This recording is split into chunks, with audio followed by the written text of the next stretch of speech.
Hi, welcome back. This actually feels like a significant moment because we are at the end of a module.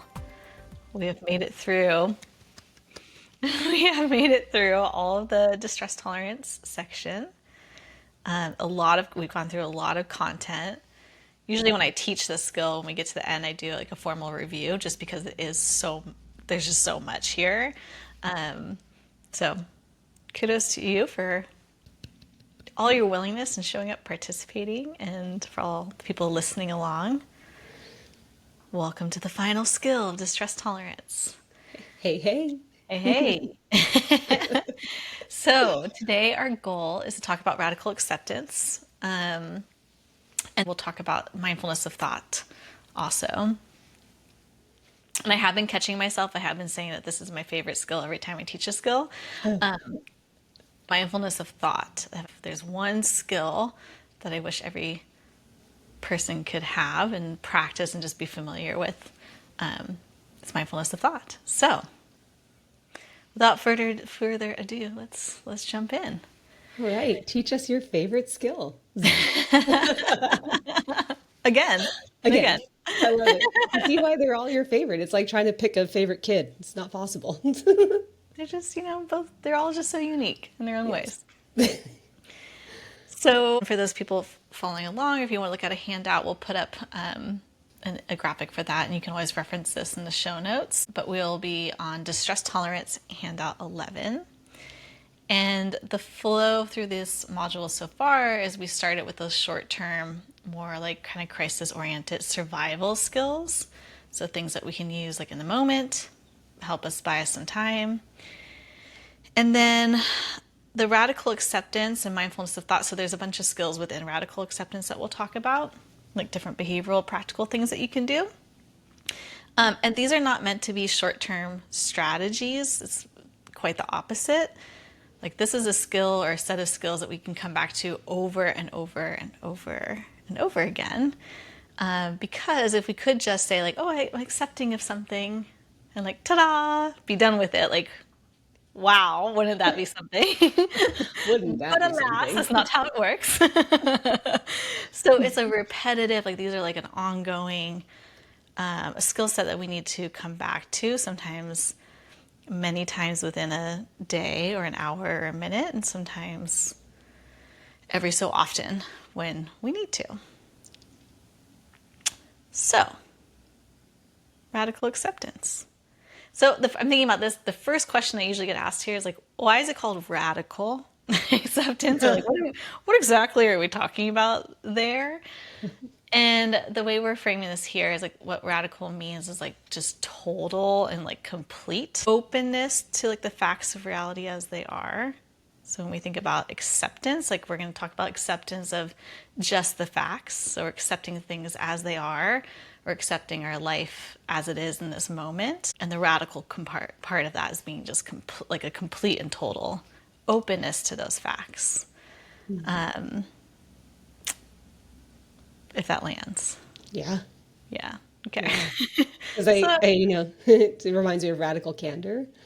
It's kind of yes, the same thing sort of applies there. It's a complete and total just directness without being an asshole. such a solid book choice. Thank you. It's the Quick best. pause for radical candor. Yeah. Quick round of applause. We love you. Crowd favorite. So it's amazing. And now radical acceptance. Let's do So these set of skills, are really, again, for accepting our life as it is in this moment. And you're noticing that I keep saying in this moment, it. Hmm. because we know that change is the only constant. So we don't have to accept, and we're not talking about accepting unknowns. We just don't know what's going to come, but we know what's happening right now. Now there are some future limitations that we will often have to accept, like realistic limitations. The easiest example I have for this one, some girlfriends of mine started playing tennis, and I played around with the idea of joining, and I'm like, wow, wouldn't that be really awesome to get like really good and like go do some competitions or like just be and like feel the energy of what it would be like to be like a top competitor. That sounds so amazing. Now, even if I start picking up tennis today, right now, like zero chance I'm getting to, to Wimbledon, or like never going to score a point against Serena Williams. Like that is a realistic limitation that needs to be accepted. So if I'm like operating like I'm going to keep practicing because that's my goal, and then like constantly defeated or deflated because I'm not getting there, maybe that's just not a realistic expectation or hope to have. It's not in line with reality. So those types of realistic limitations we can accept. Got it. What we want to be, and the reason why I'm kind of sticking here is because it can get really tricky, because our thoughts can be really tricky when we start thinking about things that are happening currently many times, then start thinking, well, it's always going to be like this. Or if I'm currently just went through a failure or something, just like, worked really hard, failed, and I'm like, it's always going to fail. So do I have to accept that this is always going to fail or this is never going to work? And the answer there is no. We're not. That's not what we're talking about. So Awesome. no, you don't have to do that. Just this right now. Get out of my head.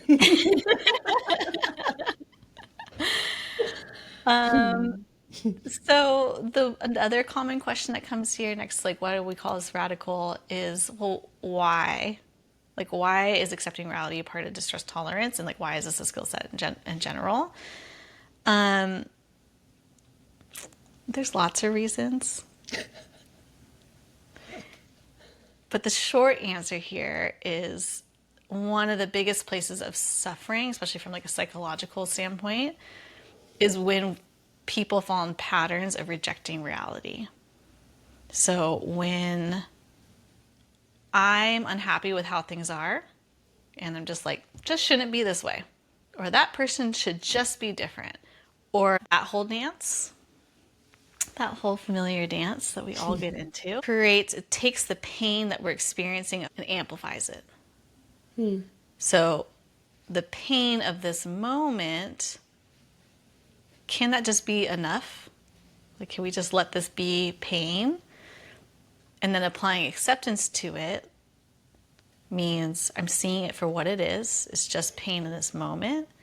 It's pain that's going to pass. I can tolerate it. Like, I can be with this. Sucks.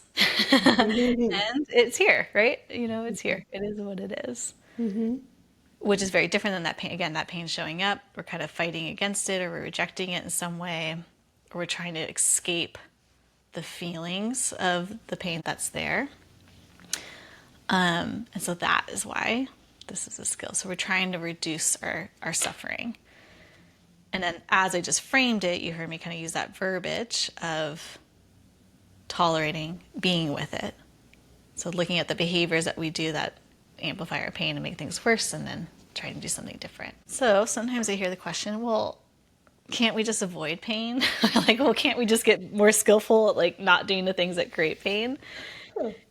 And if that was, if that was the truth, we'd all just be master avoiders of pain, right? But like, nope, not how the world, not how it works. And there's a lot of evidence for that. It's also another place of where we can get trapped in behaviors that leads to more suffering, is being in that place of constantly trying to avoid pain. Like if I just do all the right things, if I just play it this way, if I just do that, I just do this, and then that can really constrain us, or we have to operate within this system of rules that we've created for ourselves. And that, again, that can be its own form of suffering or feeling trapped. The good news is we know that there's things that we can do to help reduce our suffering. And both sides of the coin here, so I'm not going to say it's bad news because it just is news, that this type of work, especially acceptance work, is often associated with a lot of strong emotions, as you could imagine. Most common one is a lot of sadness, a lot of grief. Yeah, that usually comes with this. So the expectation here, again, as we move through talking about this and you think about the examples that you want to apply this to, is not that you're just going to apply this acceptance and feel really light and airy about something right away. It's a set of skills that we'll apply that helps us be with what is, kind of mourn and move through strong emotions, to then later feel like we're in a place where we have more freedom with it and not be so constrained by these things. Anything I can clarify or like just so far from what I'm saying? Anything that's I don't say anymore. No, I feel like it all it makes sense, and honestly, it feels like it fits nicely into the whole "don't make things worse" category. You Yes. you know, like yeah, Purposeful placement. right. It just seems like the more aware we are of how we create our own suffering, like I don't know, the better lives we can live, or the more I don't know, peaceful perhaps lives we can live. Yeah. There's a very simple equation. Imagine a whiteboard in your mind right now, and then I'm going to write the words pain plus non acceptance equals suffering. And then pain plus acceptance equals pain, but pain that we can like move with is like the way I like to say it. Or pain that doesn't block living our life worth living. Okay, so I've realized I did not say this at the beginning. Big important point here. We need to identify like what radical acceptance is not. Radical acceptance, it is not a requirement here that whatever it is that we're talking about, that you approve of it. Ah, There's a really like I feel like socially or just when you hear people talk about acceptance, and there's a lot of different like religious and spiritual practices around acceptance that leads to this place of being grateful for everything or like having compassion for everything that occurs, like all the happenings of the world and life events. And that is like lovely, and that is such a great practice. And compassion is definitely easier when we've accepted things. And it's also not a requirement. So we're not saying that this is like suddenly we're tricking you to like approve of the things that have happened that have been really painful in your life or what's happening in the world. So we're not approving of it. We don't have to love it. And then it's also not passive, and it's also not like against change. So sometimes when we think about acceptance of like, okay, this is just how things are in the moment, does that mean I just need to like be in this moment and just tolerate the pain, like that's it, period? The way I like to think about it is actually like acceptance is a very like required prerequisite for meaningful change. So we probably have all been there where like pain shows up in our life and we're trying to apply all this different problem solving, but nothing's working, or we keep ending back in the same spot. Turns out what's often missing there is something in the acceptance realm. There's something about our efforts or how we're going about trying to create that change that's not fully in line with the evidence of what is. So by being accepting of reality and like really trying to understand or being aware of all the different components of what's leading up to what's happening in this moment, then I'm actually more effective to create the change that I want to make. yeah, that makes sense. I got to chew on that one for a little bit. Yeah, I literally was repeating your words back to myself in my head to make sure I really took that in. So that was great. Thank you. Yeah. I think that was my um, when I first learned this skill, the first kind of rub for me was some of that teachings that I had heard that it felt like it meant that I just needed to be have certain feelings about what I was accepting, and that didn't land. That didn't feel authentic. Very much not in alignment with my wise mind. And so this was the first time I really heard it described that way. Like that's not a requirement here. And it felt a little bit more analytical of like seeing the facts, really exploring the facts. And I'm like, huh, interesting. Why is that so tricky? What makes that so difficult? Why don't we just do that? Yeah. And I don't have a perfect answer for this, but I think that sometimes we shy away from like really examining the facts of something, especially like other people's behaviors or even our own behavior. Because sometimes we can like equate it to like we're making excuses.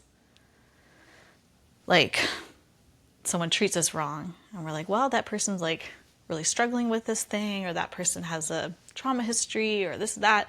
And then like, oh, well, does that just excuse the way that they treated me, or that how, how things are? It's just like the first example that's coming to my mind. Or we can think about our own lives. Like if I understand the causes of why something went a certain way, am I just making, these are all air quotes, everyone. Am I just making excuses for why it was that way?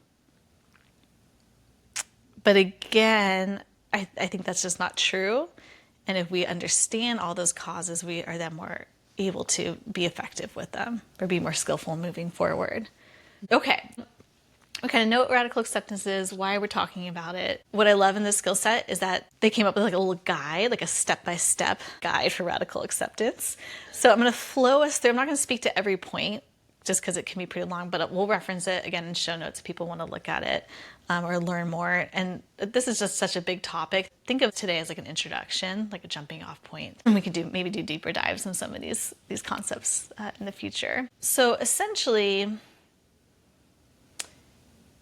if we want to use this skill set, we have to first observe or just notice that we're questioning reality or fighting against reality. The biggest cue for myself is like when I just hear like, oh, it just shouldn't be this way. When I have that thought, I'm like, oh, yeah. That's shorthand for I don't like it. And there are causes and effects that have led to this thing happening right here in this moment. Such as the laws of the universe, right? So that's kind of the verbiage that I use. But you can come up with your own. Like whatever helps to remind you that the reality is as it is. So again, not always as I want it to be, but just this is it. This is the facts of the situation, facts of things that have happened, facts that are happening right now. Okay, so now I acknowledge that. Great. Sometimes we might be able to know all the causes. Sometimes we may like be able to do some like investigative work and like figure out all the cause and the effects of why someone showed up the way they did or why things evolved or happened. And other times we might not know that. The next step is now, what do I do now that I've practiced applying some acceptance to this? So the way I like to frame it is like, how do you practice accepting with your whole self?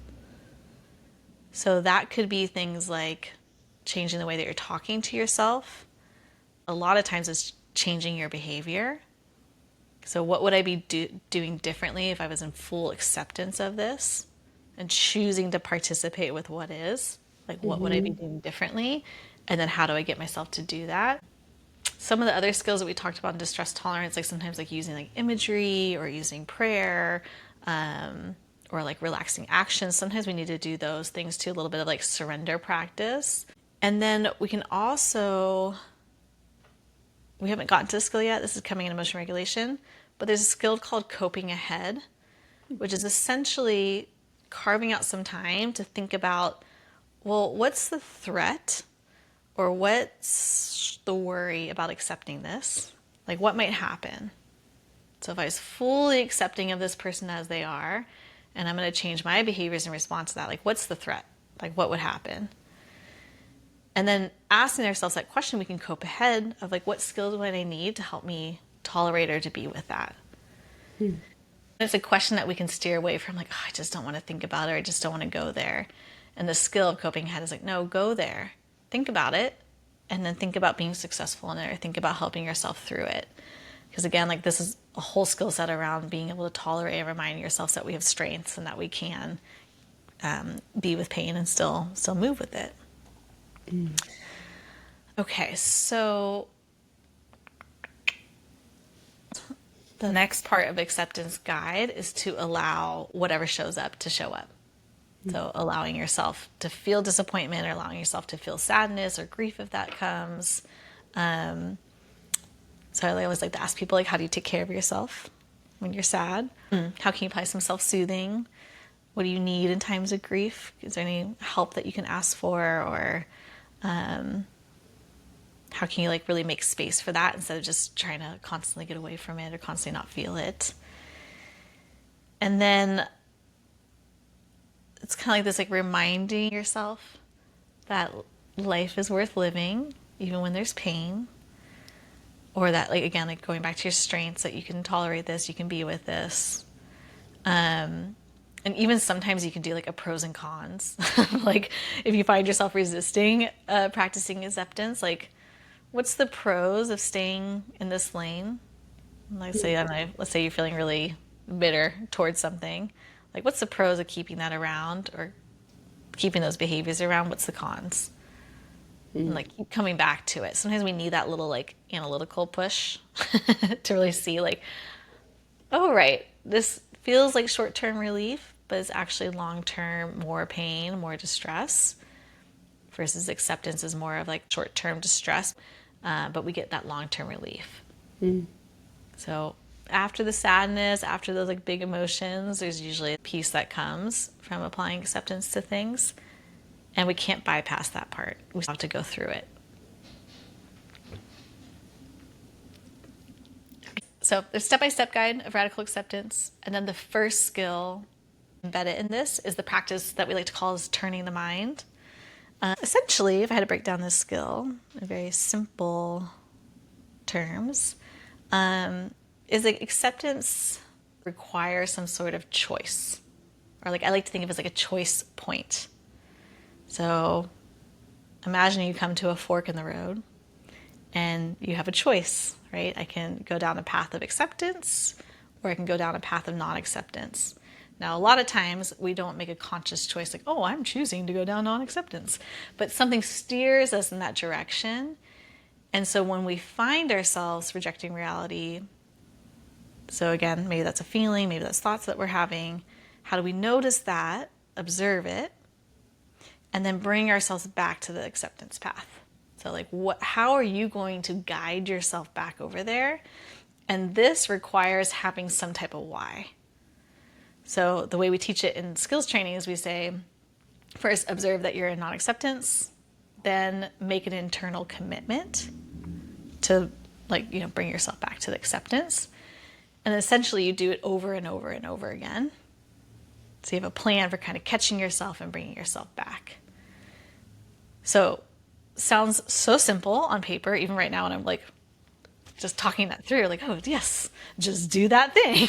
But like this is so challenging. And we have to have our why. Like we have to have some like value, something that feels very much in line, that helps you come back to that commitment. And humans, we just tend to do things more when we make commitments. Commitments are actually very important for behavioral change. So this should not be a step that's overlooked. Like really, what are you committing to? And why? What's your why? Why is it important?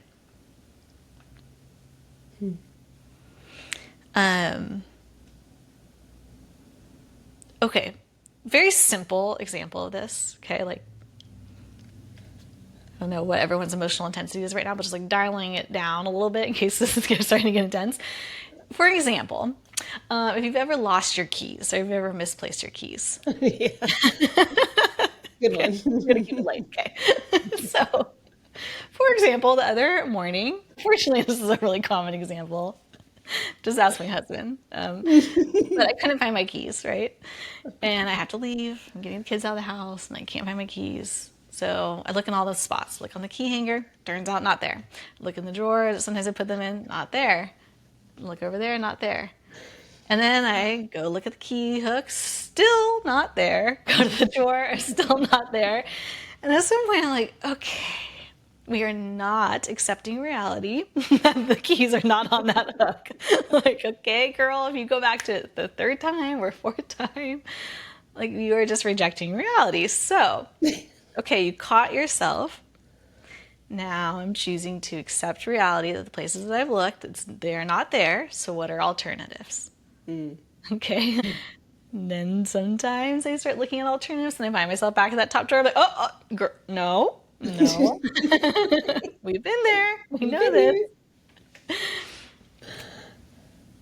Hopefully this example resonates with people, but you can probably take that example and apply it to very different themes. And we see ourselves do this, right?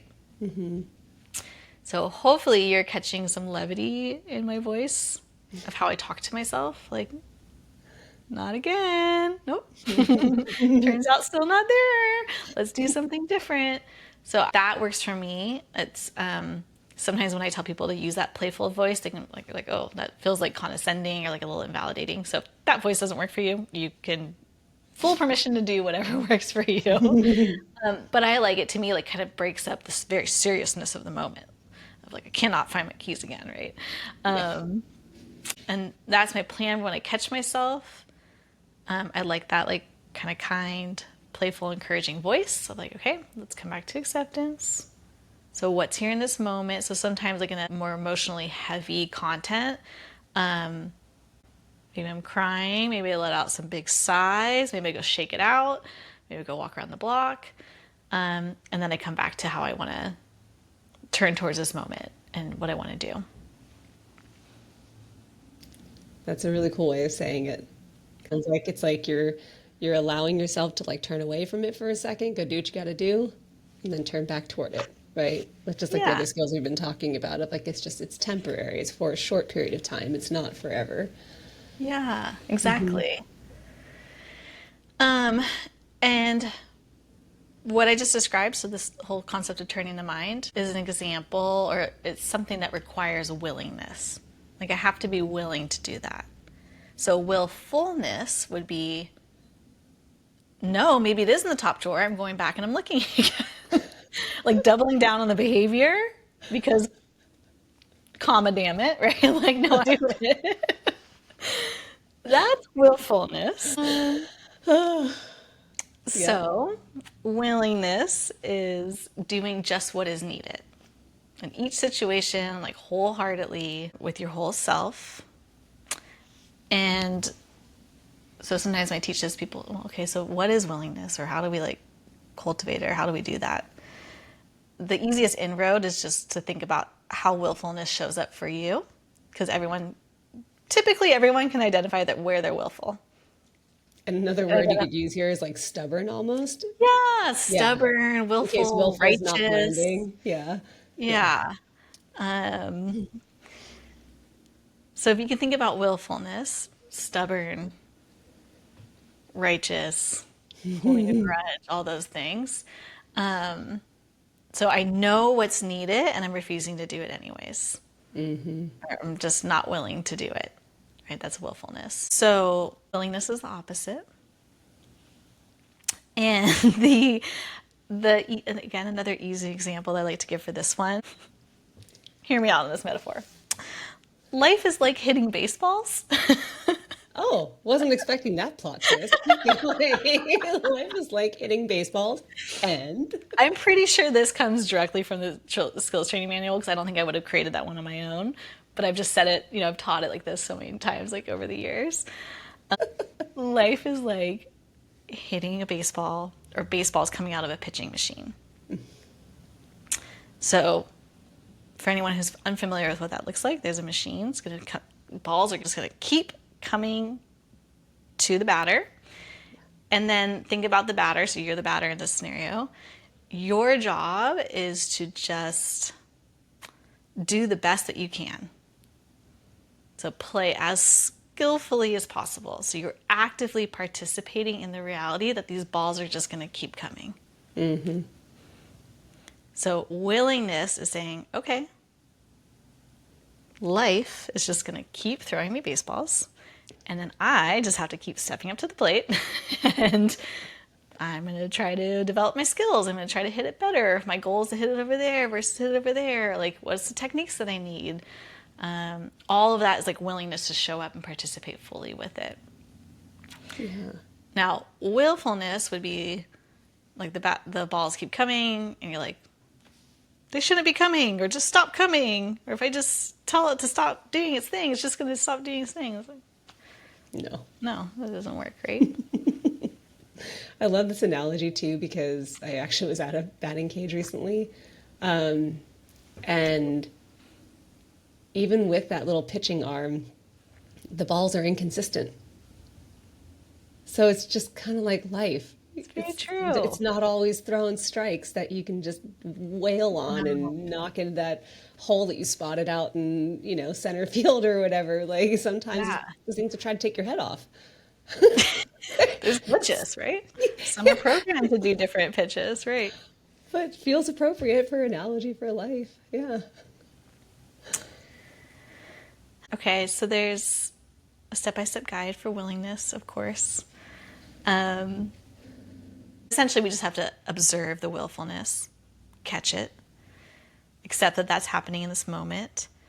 And again, what's your internal commitment? Why are you turning yourself back to accepting the reality?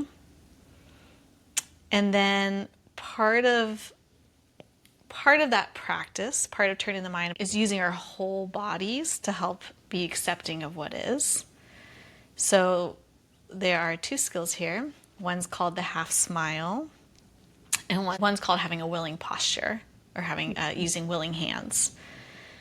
So the half smile,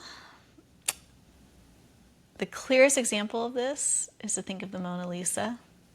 If anyone's not familiar with the Mona Lisa, we will add a picture so you can reference it. Or, go Google that. Google it, pause, Google it, come back. So the Mona Lisa is like a classic, just a little engagement with the smile muscles there, just a little turning that on. It is not a grin or grimace or a forced smile. It's very subtle. Like it's just this little,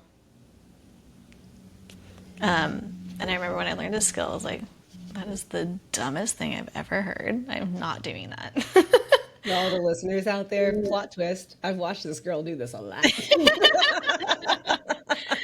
Well, I think my teacher at the time was like, so is this one way willfulness shows up in your life? I'm like, oh, you're right. You're right. But the science behind this is the half smile. Even as I'm doing it right now, I feel this like little shift like underneath my eyeballs, like right here. So we have like a lot of like fascia, like nerves in our face, and so it's all connected. So there is like this like kind of common like linkage here. But the way I know that I'm doing a half smile is like I just feel this little lightness right here. Like that's my cue. I'm like, okay, I'm there. I don't need to go any further. But what's happening in your body sends signals to your brain that gives your whole being information about this present moment. So if I'm like grimacing and I'm like, oh, what's going on? My brain's like, oh, threat, danger, this is bad, abort, get out of this situation. But when I have this posture it's registering as like, we're okay. Like you're not gonna be half smiling when you're in a danger situation or actually a life-threatening situation, right? So this is sending signals to my brain like, you're safe, you're in control, it's okay. You might not like it, but you can tolerate it. Like things are as they are, right? We can go back to all that internal acceptance kind of inner dialogue. And then the same thing is with your hands. There's a like famous video of Marsha showing this, modeling this. But basically another like kind of physiological thing that when we feel anger or when we are tight and tense, our hands clench. So even a lot of times people talk about feeling angry, you'll notice they're like gripping onto something or their hands are like really like, argh. It is really hard to stay angry if you open your hands. So for anyone listening, if the next time you feel angry, try to open your hands and see what happens. And it's crazy. It actually, like the physiological effects, it is very hard to stay in the anger red zone when we have open palms. Also think about this for a second. So I have like these open hands. What else comes to mind when you, or what comes to mind when you see my hands like this? Like what might you be going to do, or what might be happening in the moment if your hands were like this? I had so many things happen all at once. I heard, "What's the matter with you?" This one, New York comes out, Love but it. this is more like That's I me. think, It's like, what's the "Hey, matter what's the with you? matter? Hey, what are you? Hey." For all of The our listeners, we have Italian heritage in our background. So we may talk with our hands throughout this. Okay, so sorry for that distraction, but it's also like offering like something to someone, or it feels like it's also kind of like Yeah, welcoming connection or like being like soft and receiving. totally. All those things. Yeah. Yeah. Like I'm going to go give someone a hug. Hmm. I'm open to like receiving things, or like even like back to prayer and like surrendering. We often do like this type of posture. And so there's lots in all those domains, right? The commonality is we're being with what is. This is like more open stance that registers as like calm, it's regulating versus this like tight and Hmm. clenched experience. Hmm. What I love about half smiling and willing postures is associated with acceptance. It's a small, really subtle behavioral change that no one has to notice that you're doing. Mm. So you can be sitting in a meeting and can you notice your hands and can you open them? Can they just sit on your lap and can you have willing hands in your lap? Or next time you're stuck in traffic or you're just tolerating an uncomfortable conversation or whatever it is, you can take a willing posture. And then I like to practice this when I'm not, of course, when I'm not in distress, just to get to be more familiar with it. But like when you're grocery shopping or when you're just like doing tasks you just have to do, like have that half smile or try the willing posture just to see if it changes again, like your body's response in the moment. It's so cool. I love the ones that you can do that are almost like invisible, almost. Really simple, right? Anybody else? Yeah, it's beautiful. Yeah.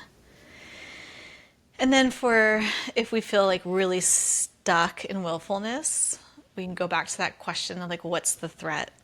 Mm. Like, what is it that's, if I really kind of tune into this right now, like, what's the threat in being more willing right now? Hmm. So we can go back to that I, pros, cons, or yeah. I love that because I feel like if you if you can willingly acknowledge what feels like a threat, I feel like that can in part just help you feel more safe. If for some reason some part of you doesn't feel safe, you're Yeah, feeling activated, you don't know why. Being able to just absolutely. name it, yeah. Yeah. Yeah. And that can be, yeah, it's really, I think it's a really great practice to walk yourself through. Mm-hmm. Um, okay, here's what I'm thinking. I think I'm gonna walk us through mindfulness of thought. I totally can do that with under 10 minutes. Cool. And then maybe we can, next time we come back, before we move into the next module, we can just have a little recap on this, or like I would love to take, have answer your questions or things that are coming up, or maybe we go practice this and kind of come back so we can do a little bit more deep dive there. Sounds great. Let's That do sound it. good? Okay. Yeah. Um, okay, so last but not least is mindfulness of current thoughts. So, full disclaimer, I usually teach this in an hour-long format. So this is a 10-minute version of mindfulness of thoughts. Let's see what we can do. So if you have questions after this, ask your questions. Please like comment, engage with us, and happy to go into more examples. You've thrown your own gauntlet. Let's go.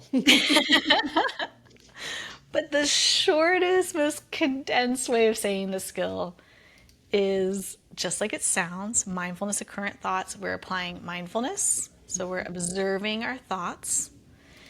And the we're going to work on changing our relationship with our thoughts in this skill.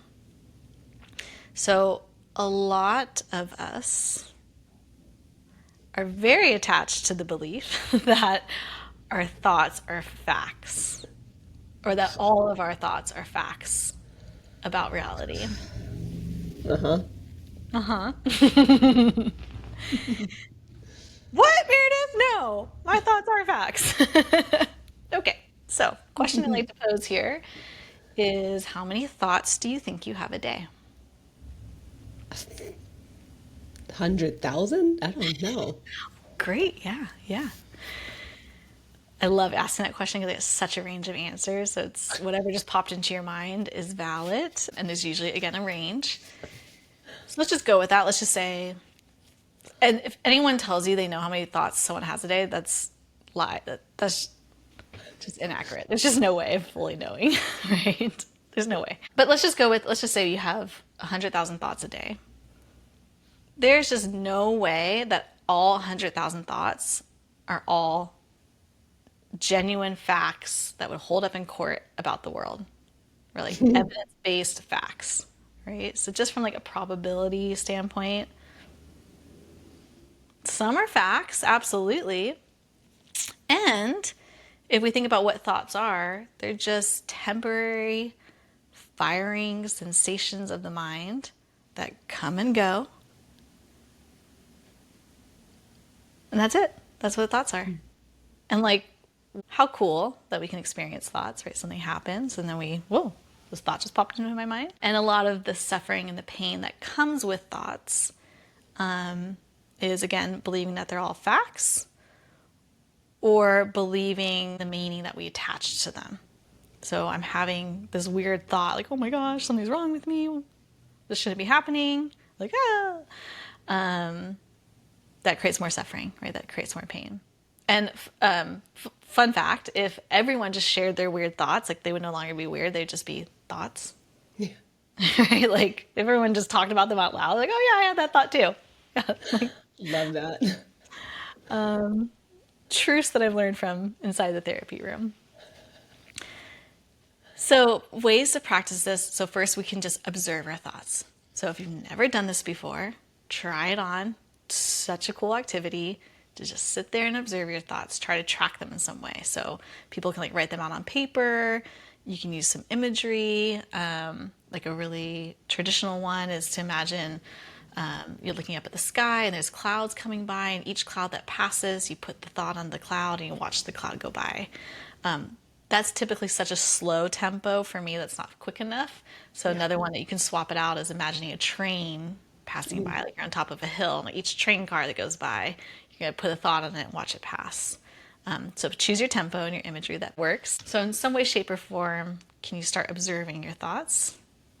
Just acknowledging their presence. So we're not analyzing them, we're not judging them, we're not trying to suppress them. Things that we suppress stick around. So it's the opposite of what we want here.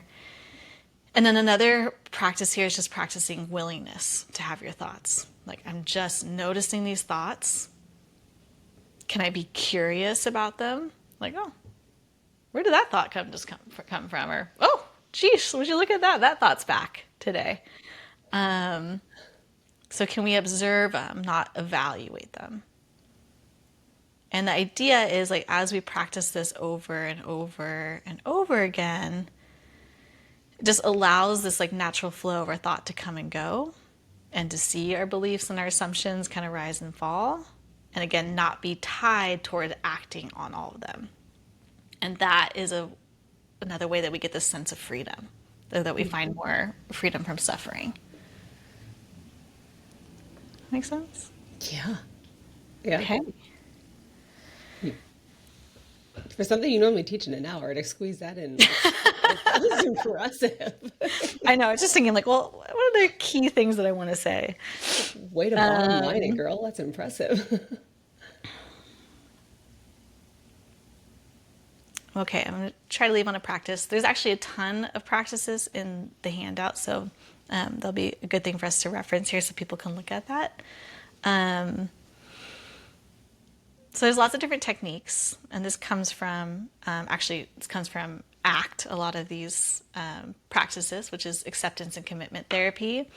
And they're all about like thought diffusion and like really like just observing your thought and kind of changing your relationship with your thoughts.